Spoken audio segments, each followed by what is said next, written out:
Father, the Son, the Holy Spirit. Amen. Our Father, who art in heaven, holy be your name. Thy kingdom come, thy will be done on earth as it is in heaven. Give us this day our daily bread. Forgive us our sin, as we forgive those who trespass against us. But do not bring us into the test, but deliver us from evil. Amen. Amen. Bago magpungko ang tanan, palihog kayo sa inyong pulungkuan para makahulag kamo sang komportable. May absent bala subong nga adlaw? Very good, kay wala sang absent subong nga adlaw, ako nabatyagan nga tanan kamo ready kag excited sa pagtuon sang aton nga bag-o nga tulunan sa subong nga adlaw. Pero bago kita magkadto sa aton nga tulunan subong nga adlaw, gusto ko'y mahibaluan kung nadumduman niyo pa bala ang aton nga gintun-an sa naligad nga adlaw. Ano gani ang aton nga gintun-an sa naligad nga adlaw? Yes, very good. Ang aton nga gintun-an sa naligad nga adlaw kung paano at ipanon ang aton nga komunidad.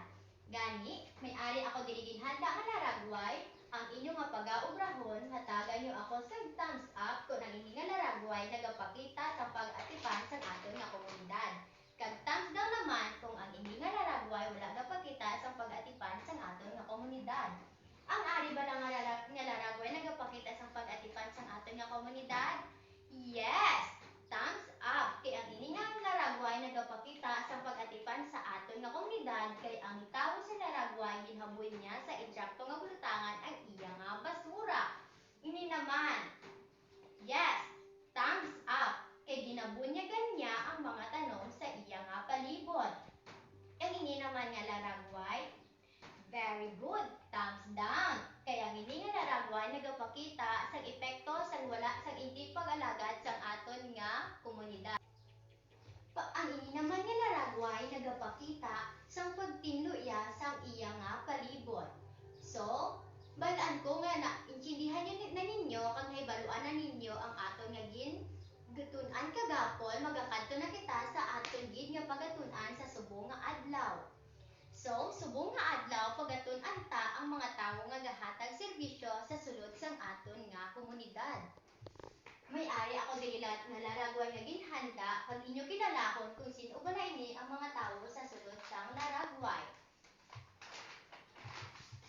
Ano ang mga nakita nyo sa mga laragway? Yes! Ang sa unang nga laragway, amo ang bumbero. Ang bumbero amo ang nagabulig sa mga tawo nga nasunugan. Ang ikaduwa nga laragway, amo ang nurse. Ang nurse nga nagabulig sa doktor sa pagpaayo sa mga tawo nga may sakit. Ang ikatatlo nga laragway, amo ang pulis. Ang pulis nga nagahatag sa katawhayan kag kalinungan sa mga tawo sa sulod sa komunidad.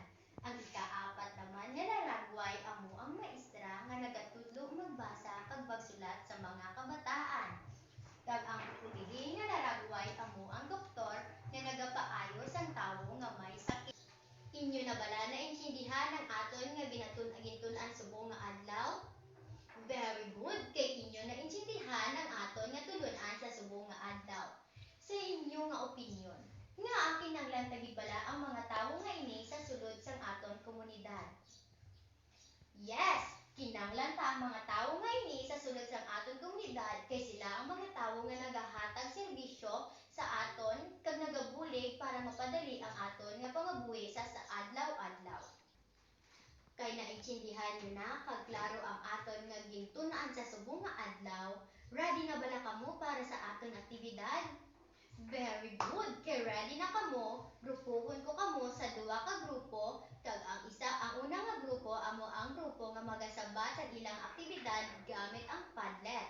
Ang ikaduha naman nga grupo masabat sa ilang aktibidad gamit ang kahot. Ready na bala ang tanan? Yes, very good. Kay ready na. Inyo bala na intindihan kay klaro na sa inyo ang aton gintun-an subong nga adlaw?